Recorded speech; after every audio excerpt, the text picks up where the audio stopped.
that metal pole, we had actually had a video about a dehydrator that we were trying out. It's basically an air or like a sun dehydrator. It's a you hang dry whatever you're trying to dehydrate. We actually had it out here for about 3 days, dehydrating all of the herbs and stuff for cooking. That we were starting that process as it is summer.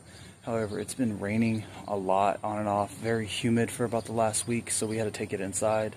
It still did relatively well, but I wanted to go over drying and curing with y'all. So essentially some things you have to just dry, and you can powder them and they're ready to go like that.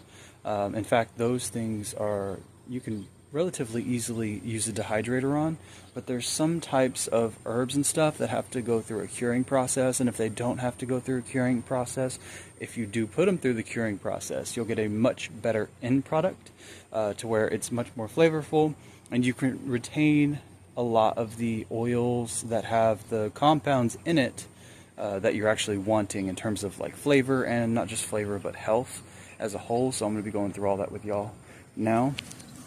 So this is the lamb's ear. For those of you that aren't familiar, this traditionally would look like this over here. So as you can tell, it's a relatively thick leaf.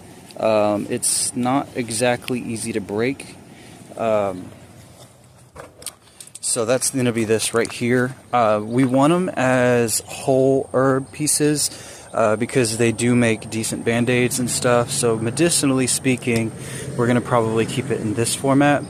Now, in terms of figuring out whether or not they need a cure, I've come up with a somewhat simple option to kind of help you figure out. So if you think about spearmint and moringa, once you cut that off, like a limb of it, and leave it in the sun, it's going to react like a grass or a hay. It's going to dehydrate relatively fast and can brown if dried too fast.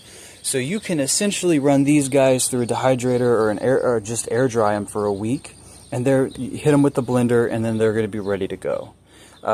You don't really have to worry about the curing process.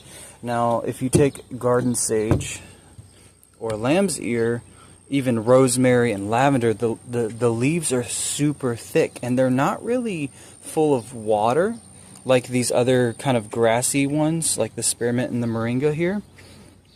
They're going to be more full of like an oil.